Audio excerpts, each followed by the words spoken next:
When you look back over this last week, were you as productive as you wanted to be? If you weren't, what got in the way? Productivity isn't about jamming more stuff into your day. It's about doing the things that matter most without compromising your well-being or your relationships. So based on this definition, how productive were you this week? You see, productivity is a symptom, it's not a cause. And today I'm lifting the lid on the 3 most common causes of an unproductive week. Address the cause, and increased productivity will flow into your day as a natural byproduct. Let's get started, shall we? Well, hello, beautiful people, and welcome to the Project Joyful podcast. I'm your host, Tracy Tutty, your medical herbalist and high performance coach. So, hey, Project Joyful isn't just about being happy. It's about consciously creating a life you love. It's about remembering how to reconnect with your soul-centered joy. You know, that joy that comes from doing what you love, from living on purpose, and from being in a life that allows you to experience deep joy moment by moment. So hey, let's get started, shall we? Being unproductive is a symptom rather than a cause.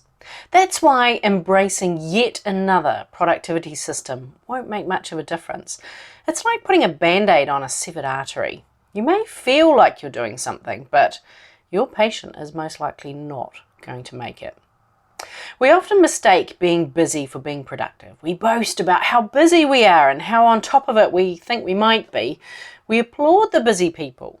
But productivity isn't about jamming more stuff into your day. That's about being unconsciously busy. Frantically getting that dopamine hit from ticking stuff off your ever-growing to-do list. Productivity is about getting the things that matter done without compromising your well-being or your relationships. Are you doing the things that enhance your well-being daily, or weekly, or monthly? How would you rate the quality of your relationships? How are you contributing to your relationships on an ongoing basis? Not just at home, but at work too. What if you chose to prioritize those things that make you feel better within yourself and therefore contribute to your well-being? What if you chose to prioritize pouring into your relationships? How would your day feel knowing that your well-being and your relationships were already being taken care of? So if productivity, or the lack of it, is the symptom, what's the cause? It comes down to 3 things. We're not productive because A, we don't have the energy necessary to sustain the momentum. Or B, we're afraid to do the thing. Or we're afraid of the imagined consequences of doing the thing.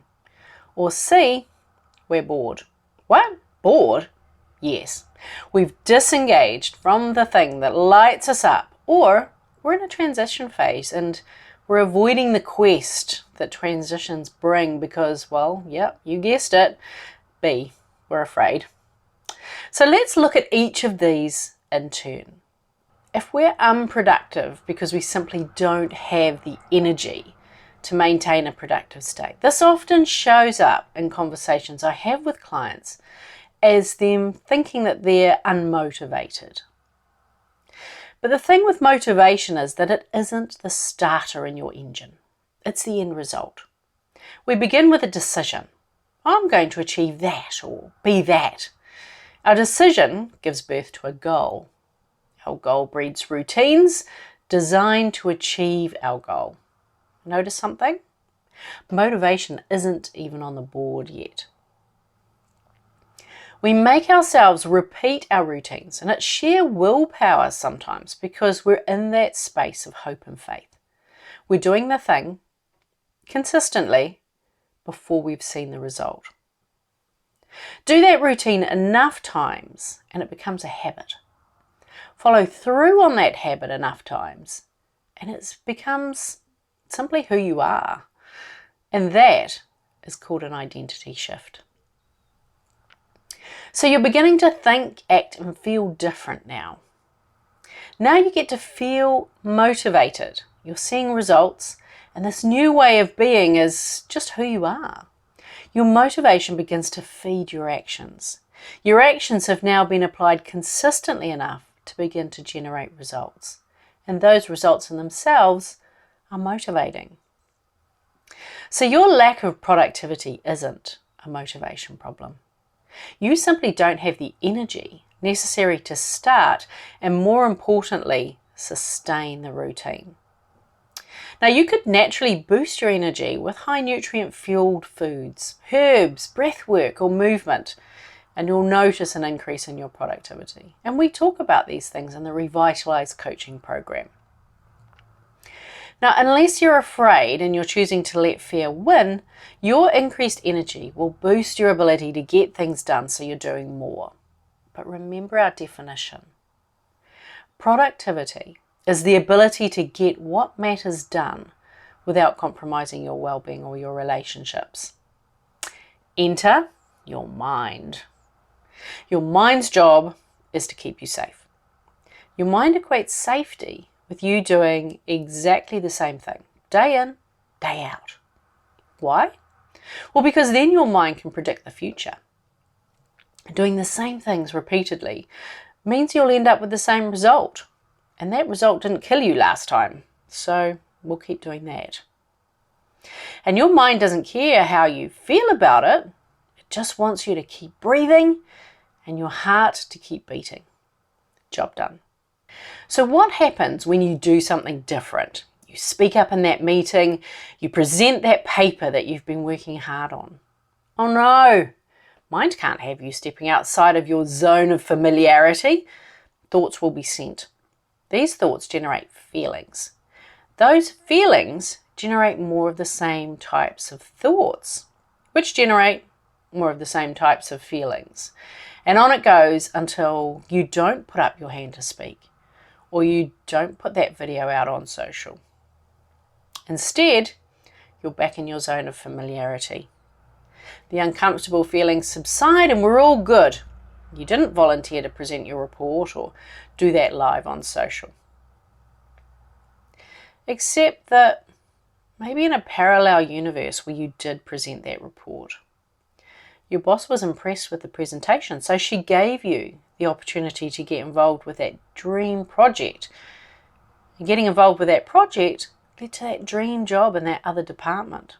That didn't happen in this universe because you chose to stay in your zone of familiarity rather than do the thing that mattered.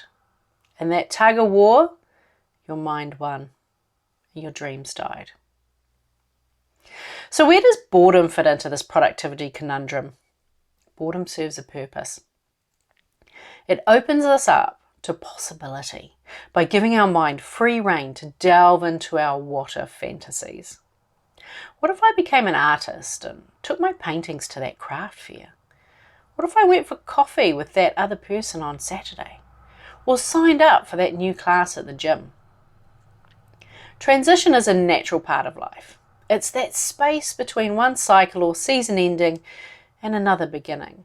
And it's where we get to reflect on what's gone before and who we've become as a result of those experiences, and how we'll use that information in this evolution going forward.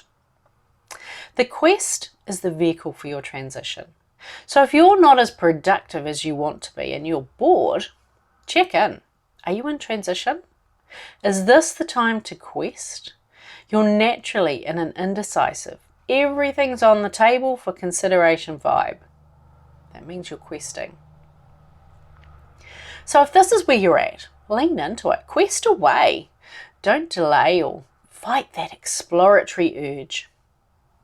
Another reason for the boredom is that you've disengaged with your reason why.